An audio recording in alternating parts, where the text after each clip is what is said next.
Hi, my name is Martinem Zafmanem. But about 2 days after I was born, all of my aunts and uncles and grandfather came to the hospital to visit me. And in those days, they used to show the baby only at certain times. So my father walked over to the nursery and found out that they were getting ready to show the babies. He came back to the room and he said to everyone, "Come on, they're showing the babies now. I want you to see my sonny boy." And from that moment on, my name became Sonny. Everybody called me Sonny. Until I started school, I didn't realize that Sonny was not a legal name. That's when I found out my name was Martin. We lived in Paterson, New Jersey. My mother, when she came to the United States from Białowieży in Poland, she was born there. It's a small village right on the border of Belarus. It's a very famous place because there is a primeval forest surrounding it, and in Poland it's a tourist attraction. And in fact, when my cousin David Feldman and I were there 10 years ago, we found the house that she was born in, and we found the house that she lived in. She left for the United States in 1921 with her parents and her sister. My father came from another town just on the other side of the border in what is now Belarus, from the town of Rzeszowa. And he lived there with his parents, and he had several siblings. Some of them died. Most of them came to the United States. But when he was drafted into the Russian army, and then when the war was over, he was released. He came home and he found out during that time period that his father had died. His mother was nearly blind, but he got home in time to still spend some time with her before she died. He was left at the time, he must have been like 18, an orphan with a younger brother to care for. There wasn't much opportunities in Rzeszowa as an orphan, even though he was a grown guy. So he decided to come to America, and he had an aunt. His father's sister had come in the 1880s or the 1890s, and little by little she brought his other siblings over. So that's how he came and ended in Paris.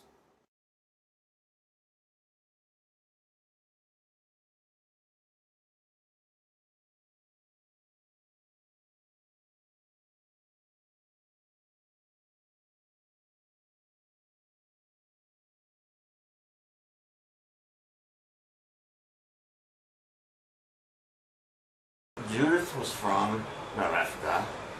Aaron was from Rzeszowa. When Aaron was born, when he was 8 days old, he had his circumcision. Judith and her parents came to attend that ceremony. She was 1 year old. She was a year older. They signed a marriage agreement so that when my grandfather was 15, he and their daughter would be 16, that's when they would get married. So it was signed, sealed, and delivered. He never saw her until the day of the wedding, under the wedding canopy. It's the first time he saw her.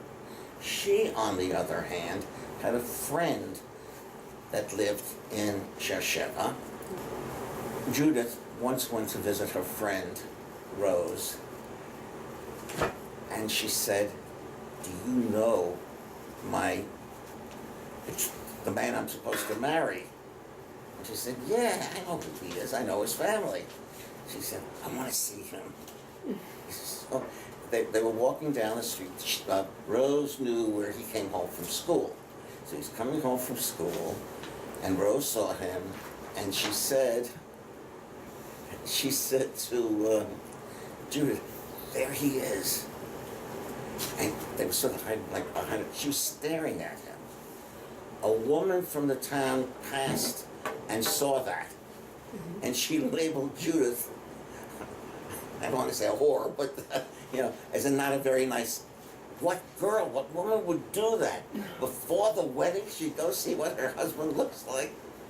So that was a family joke. I am now the only one that remembers my grandfather. My grandfather was born in 1864. He was a special guy. And I'm stressing a lot about him because he was the patriarch. He had the guts to pick himself up and move to a strange town. Wasn't far away. Moved to a strange town, start a family there, start a business there. That took a lot of courage. Before he got married, remember he was only 15 when he got married. Before he got married, he went to a private school called a yeshiva. It's a Yiddish school where the boys that go there because eventually they plan to be a rabbi. He wanted to be a rabbi. Well, there was no such school in Shesheva, so he had to go to another town. My guess is that he went to Pujani, and he lived with a family there. And he never was comfortable there. He felt so strange. If he wanted another piece of bread, he was ashamed to ask for it. He just wasn't comfortable. And he talked to his parents and he said, I can't do it. So they brought him back to Shereshev, and that's when he learned the trade to be a shoemaker. He chose to go to Bialowieza because there were better opportunities there. My mother always said there were only 33 families in 1921. The community was very close-knit, so that if somebody had a tragedy in one of the 30 or 50 families, the whole community mourned for that. And if something joyous happened, the whole community was in joy for it. But they were all together. They all knew each other. Zafchitsky. That's a name that my mother used to talk about, a family they were very close to. They had to be that way. They were isolated. They were surrounded by people that didn't understand them. They didn't understand the people they were surrounded with. So from that aspect, things were a little difficult. But she never stopped talking about her life there. My assessment was that her life and her childhood there was very happy. She had a doll, a baby doll, and she used to play with it, sit down at a little table with chairs and have tea with the doll, and she would say to the doll, Kashinka, go get me some sugar. Of course, Kashinka would do it. And she would say, okay, Kashinka, it's all right, I'll get it myself. Now, the reason she kept repeating that over and over again is when she asked me to do something and I didn't do it, she called me Kashinka. And she said, Kashinka, don't do it already. So that's a memory that sticks in my mind. They must have had a very happy youth. She and her younger sister, Clara, were as close as any two siblings could ever get. She used to tell me stories all the time about the extension in the front, the bay window, and that's where my uncle, the one that drowned, that's where he had his little shop. And I remember her telling me the reason it was very convenient, it was not too far down the block, which would have been more residential. It was closer to the commercial part of the city. And people would come in and they'd leave their watch, or if they had a piece of jewelry that had to be fixed, he fixed it. And I don't think he lived there because he lived with his wife and 5 kids,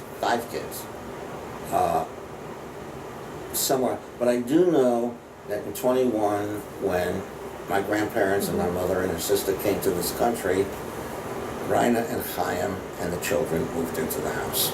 And I know that when they, I think I said this earlier, when they left for the States, they moved into the house. She stayed there until she left to come to America. They couldn't get in. There were quotas at the time. Her son, Philip, he left first. He went to Cuba. On Cuba, he was able to get a visa for his family into Canada, and that's why they ended up in Canada. They just stayed there. And we still have family in Canada. Do you know the word Pripeczik? It's a stove where you can cook on it, and then it's like they eat on there or sleep on there. Because I always heard about them. From my mother, from my father, the children during the winter would sleep on there, under the feather beds and the feather blankets, and the Polish pillows were not like we have here. They were big ones, big square ones. And she and my father used to tell stories of when it was cold in the middle of the winter, they would get the bed hot, they would get all dressed up and go in there and go to sleep. There's a wonderful Yiddish song that's "Auf dem Pripeczik brennt der Feuer und ein Stieb ist heiß." On the Pripeczik, a fire is burning and the home is warm. And it goes on and on. It's a very common song. She and her sister used to get curled next to each other, and they'd giggle during the night, and they'd play games, and their parents would say, "Go to sleep, go to sleep." But they were typical young girls. You know, I'm talking about when they were 8, 9, and as I said earlier, they were like twins because they were so close. There was also another way that they socialized. The Jewish people are not allowed to light a fire on the Sabbath. Not allowed to do any work at all. Can't turn on a light or anything like that. You'd get a Shabbos goy to turn it on for them. A Shabbos goy. Shabbos is Sabbath, goy is Christian. Well, how do you cook a meal for the Sabbath when you can't turn the stove on? Well, they came up with a dish that took 24 hours to make. It's a stew. It's made out of beans and potatoes and meat. And the woman would prepare a large bucket of it and take it to the local bakery on Friday afternoon. And he would put it in the oven. It would cook there overnight. They would then go and get it, bring the pot home, put it on the table, so when they came back from services around noon, they had a hot meal. The name of that dish is two pronunciations. One is chunt and the other is cholent. It was the traditional dish. Sometimes there would be a hard-boiled egg in there. It was delicious. So the interaction would be, every housewife would be there on Friday afternoon interacting, and on Saturday when they go to pick it up, they have to wait online until it was their turn, so all the women would be socializing with each other. There's no way that you can grow up and live somewhere for over 20 years and not absorb the foods and the culture. Cabbage. Beet cabbage is one thing, but there's a cabbage soup made with just cabbage. You can have it sweet and sour, sometimes with raisins. Love that. Sausage. When they slaughtered a cow, they used to take the intestine, clean it out, and boil it, and then stuff it. And that is delicious. They'd stuff it, they'd bake it or something, and they'd slice it. We used to have that only on special occasions. There's another thing I don't know. When you take a chicken and you slaughter the chicken and you clean out the insides, you find globs of fat in there, yellow globs of fat. My mother used to take that, put it in a pot, take some of the skin of the chicken and cut it up, and take some onion and cut it up, render it, which means if you put it on a fire, it will melt. You would then take the clear liquid through a strainer into a jar. As it cooled, it solidified. And it was softer than butter. And we put it on the table. We take a piece of bread, we take a knife, and we take the chicken fat, put it on a piece of bread, and we'd eat it that way. But the pieces that were left over were deep fried. They called them gribinia. Gribinyas, something like that. It may be Yiddish, but they brought that with them. And that was heaven on earth until we discovered that it was all poison. Cholesterol, do you know what cholesterol is? It clogs your veins, it's very unhealthy. But that's what they brought with them. But I still have the candelabra. Her grandmother bought her a pair of candelabra in Warsaw. My mother used those candlesticks every week from the time she got married until the time she died, because on Friday night you light candles, and that's the candelabra. Another story, when the Tsar and his family arrived, they came into that station, and they went by coach to the palace. I remember my mother saying they used to go right past her house. She only told one story that was a little bit scary. Girls, meaning my mother and her younger sister, Rachel and Clara, were home one day. Their parents went to visit someone. They must have been young teenagers at the time. And their parents said, no matter who knocks at the door, don't let them in. So lo and behold, there was a pounding on the door, and it turned out to be, it could have been German soldiers, I don't remember the time frame, it could have been German soldiers or Russian or Polish. They wanted to come in. What they were going to do is steal whatever they can. So my mother said, you'll have to wait a minute, because we have to put our masks on. My sister and I have cholera, and it's very contagious. So we'll have to find a place where you could stand where you wouldn't get the cholera. They ran away. My mother was brilliant. She wrote poetry. She was an artist. I had her diary. She kept a diary. It's either in Russian or Polish. And she you know what an illuminated manuscript is? It's a written page with drawing on it, and the old books that they find.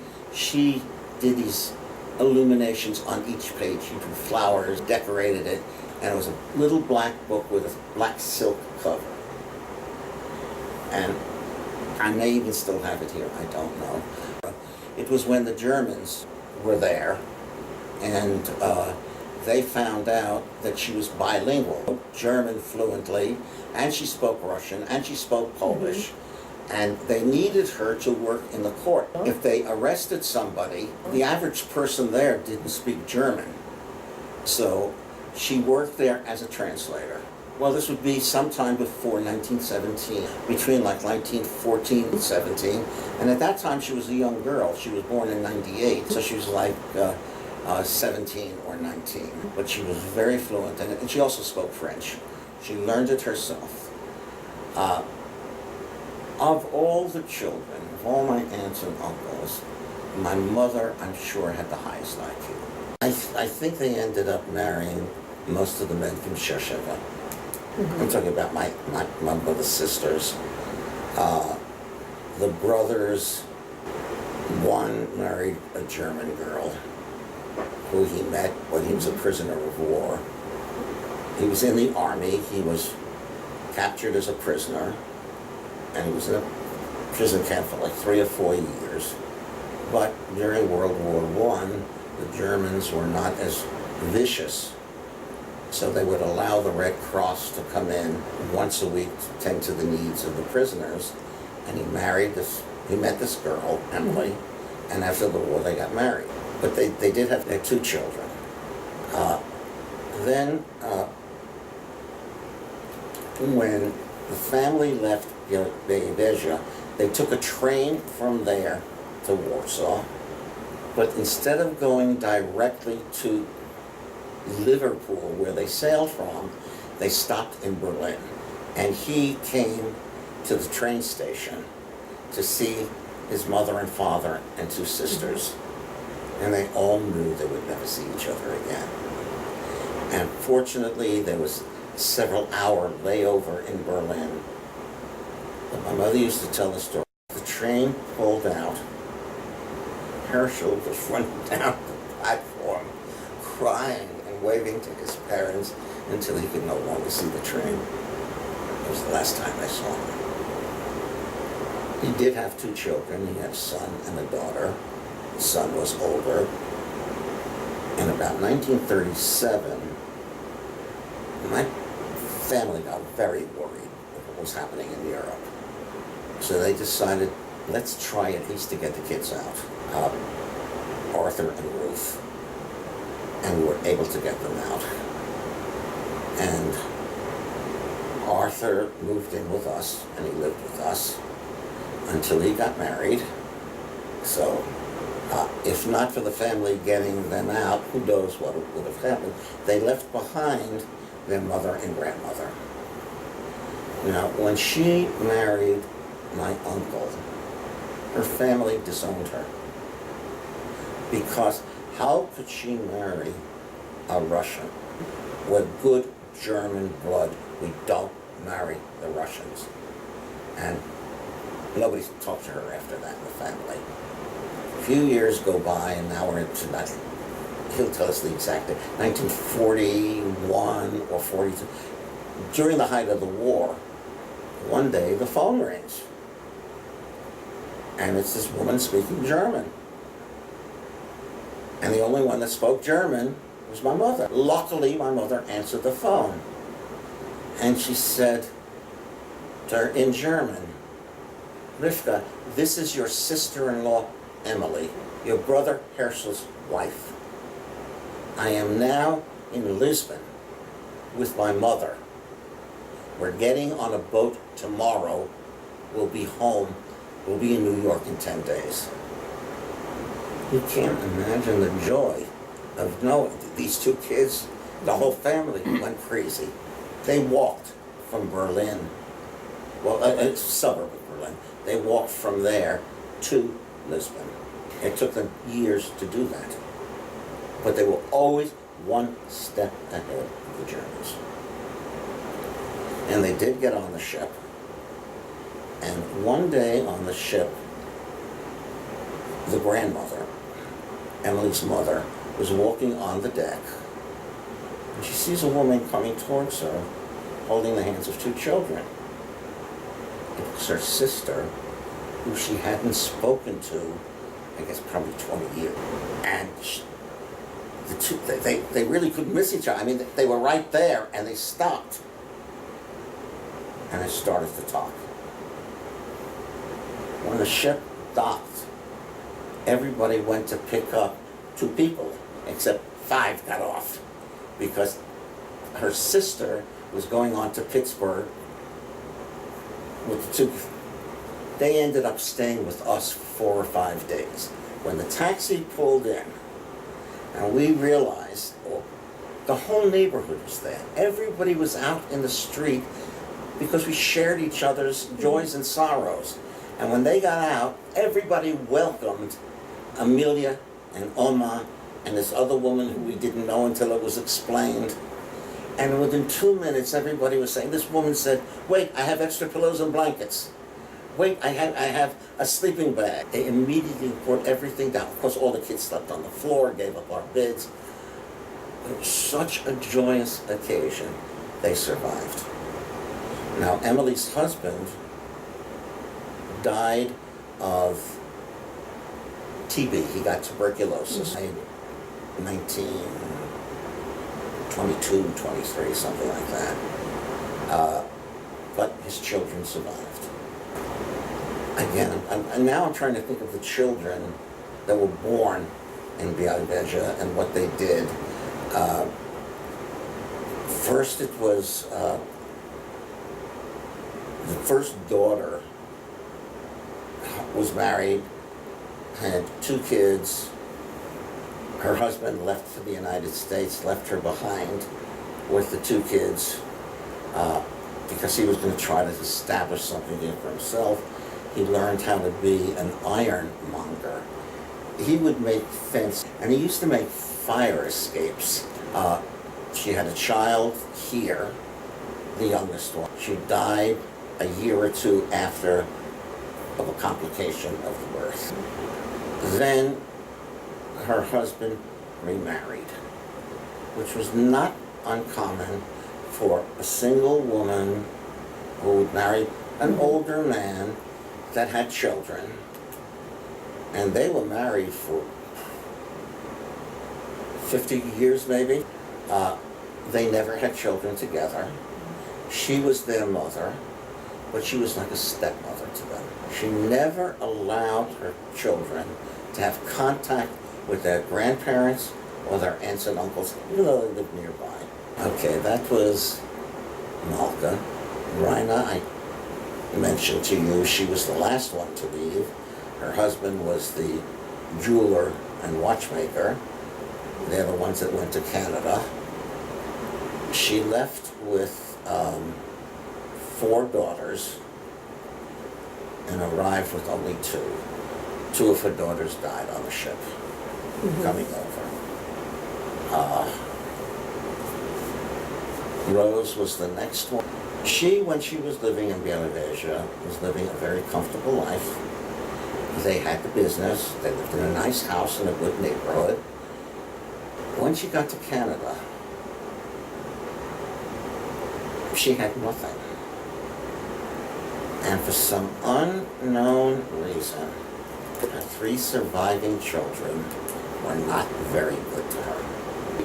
She lived in virtual poverty the rest of her life. She lived with her children.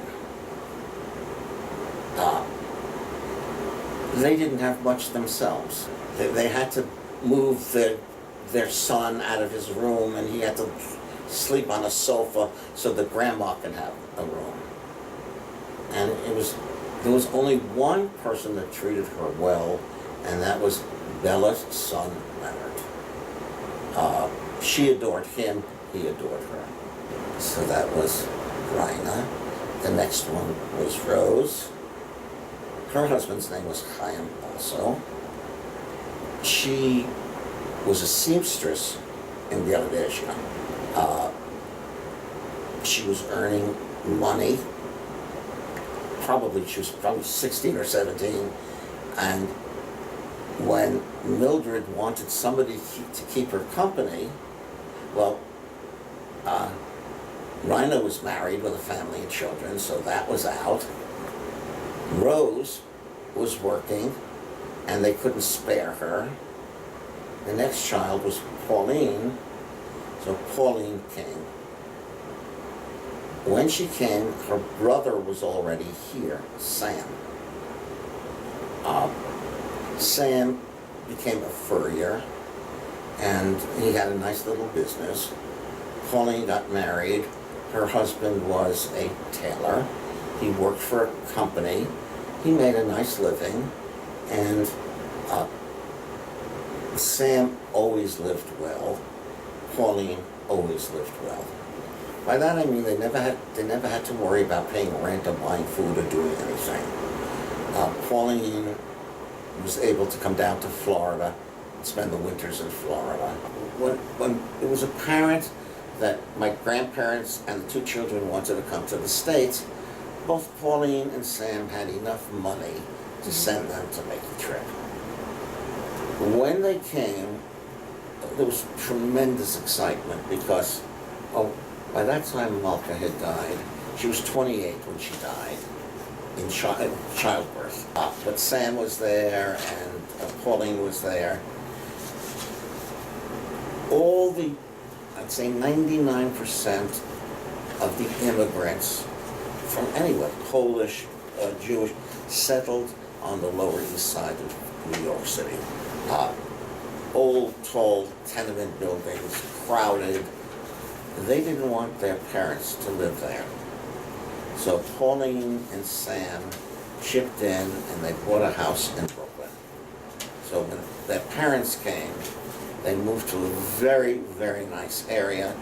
When they first came, my grandparents, it was 3 floors. My grandparents had the top floor, there was a tenant in the middle, and Pauline was downstairs. When they came,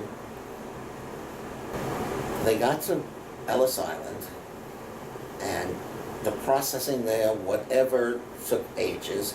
Sam rented a boat, and a guy who rowed him, he rowed him out to Ellis Island, and he was standing by the gate and the fences, and he was looking for his parents and his 2 sisters, and he spotted them. And Aaron, all of them had money sewn into their, they were trying to take Russian rubles out of there, and they weren't allowed to, so they sewed them into their clothing.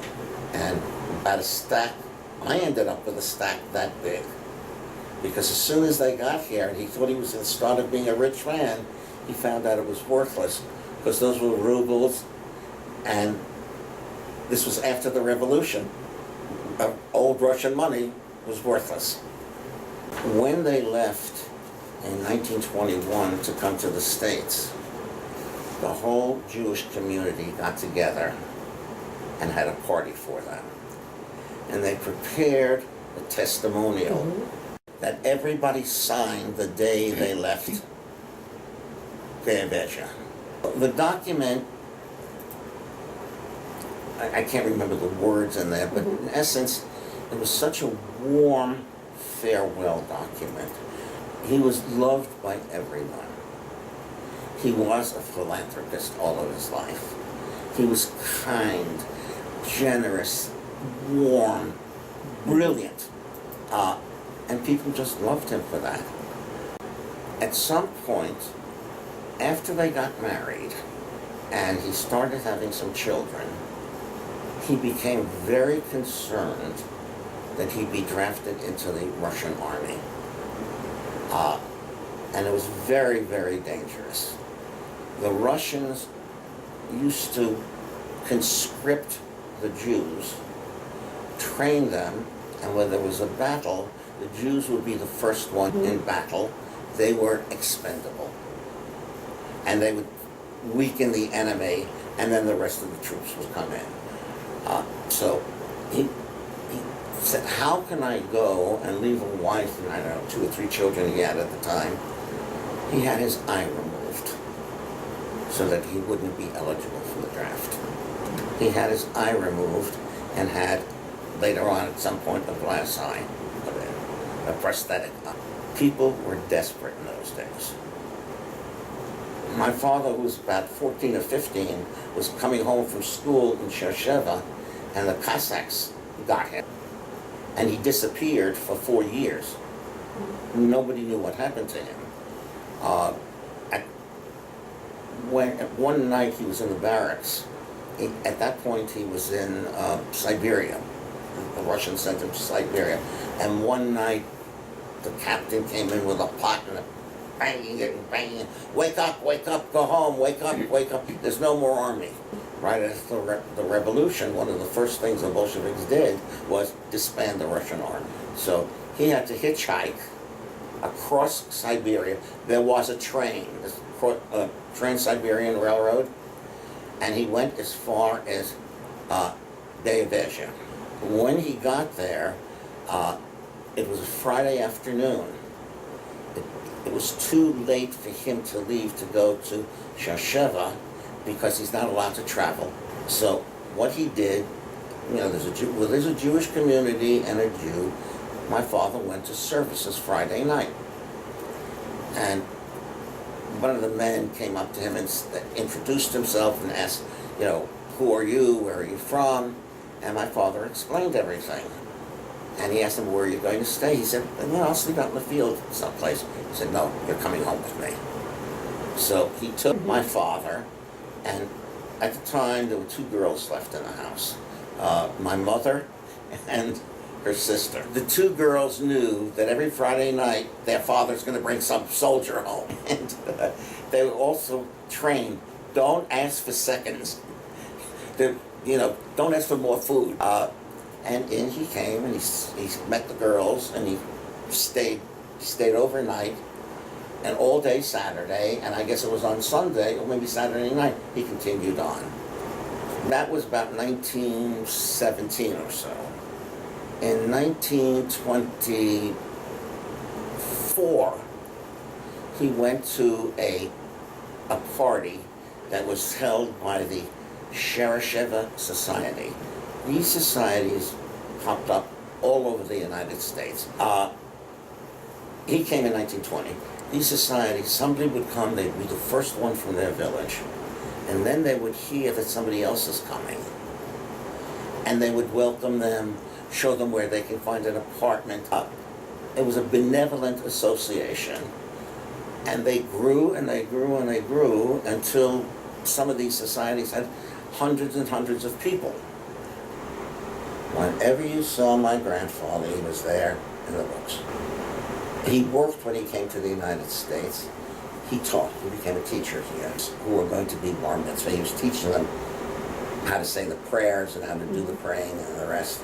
And he was teaching boys. He studied Talmud every day of his life. When you study Talmud, there's a paragraph like this, and then surrounding it, a commentary. And they used to argue. I don't agree with this guy, I agree with that. And they would argue and try to understand the depth of what it meant. And he did that every day of his life. And he loved it. He went to services every day. He became a member of a synagogue in Brooklyn.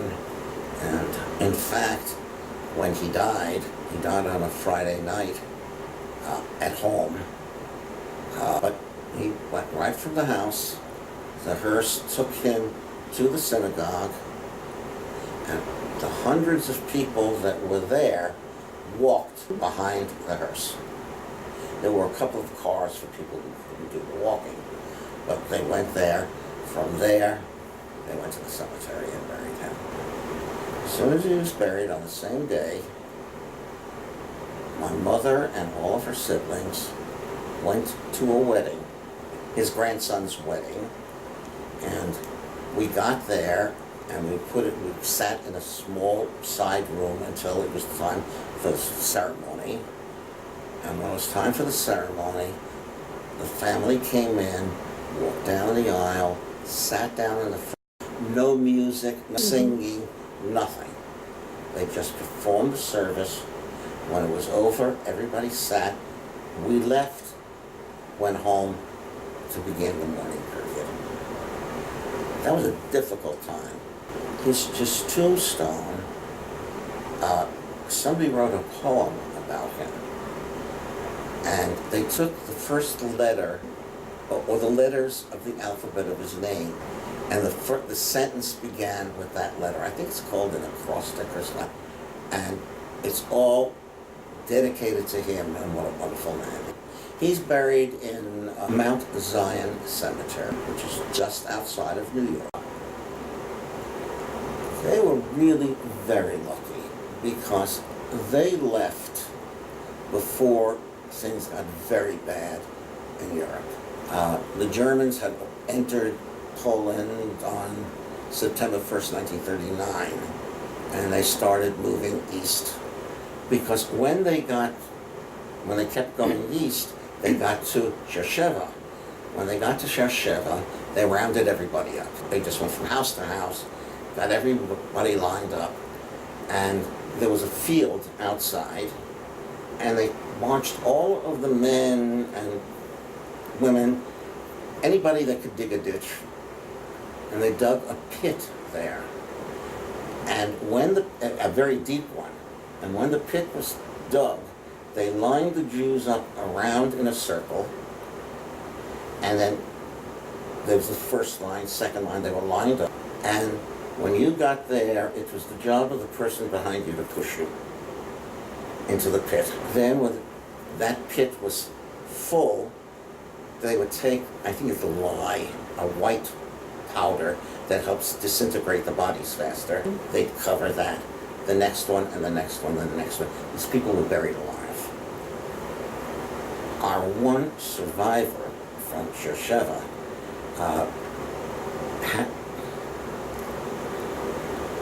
he had to stand there and watch his wife and children, and they were required to stand there until the earth stopped shaking. The people were trying to get out and the earth was trembling, and only after it stopped they knew that everyone was dead. And then they marched him and about 20 or 30 other people and shipped them to Auschwitz. And the one cousin that survived, this is my grandfather's brother's son, when he got there, he was there for 4 years and he survived. His job, not far from Auschwitz, is a place called Justachova, yeah. Mm-hmm. Because you go, you know how they used to walk around to the bottom. They'd get there for work, they'd line them up, and the people, the slaves would go all the way down to the bottom. When they reached the bottom, somebody took a sack, a 50-pound sack, put it on their shoulder, and they had to walk all the way up with that. They drop it off, go down again, and just keep going around and around all day. Now they had guards along the way, and if somebody stumbled, the guard would take a stick, hit him and break his legs, or just push him off. And then they'd go to the barracks. It was an awful thing. There were a few survivors aside from them. A cousin of his from his mother's side also survived the war. After the war, he was in a DP camp, a displaced persons camp. The Allies set up these camps for all of these people that had no homes, they had nothing, and they called them displaced persons camps. And the Red Cross came and asked them, do they have any relatives anywhere in the world? And he said, yes, I have a sister and I have a brother in the United States. And they published that, and people every day used to look in the newspapers for people, looking for people to survive. His sister saw his name there, and they eventually, as soon as they found that, they tried to, it took about a year till they were able to get the paperwork. He came to the States. I never met my grandmother.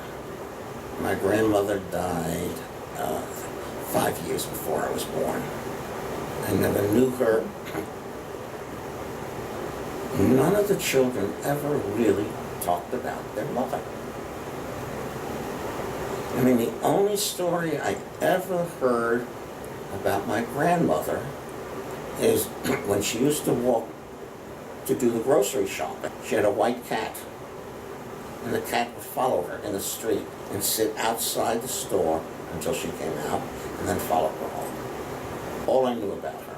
At that time, the oldest, my oldest cousin was Howard, and he lived with my grandparents for quite a long time.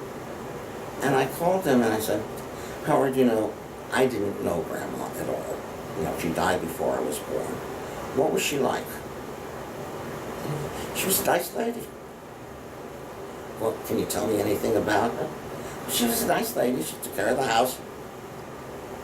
He couldn't describe anything about her personality other than she was physically there, took care of the house and the children, but obviously subservient to my grandfather. He was the one that was always honored, and she must have felt some sense of missing out on things. But she did have 11 children. So then the other cemetery is Beth David in Elmont, New York. And again, the society had a plot there. So my mother and father are buried there. My sister is buried there. And perhaps 25 or 30 other relatives on this one plot. There's an empty space. My name on it. That's where I'm going to be. cousin Abe here, my mother here, and then my father.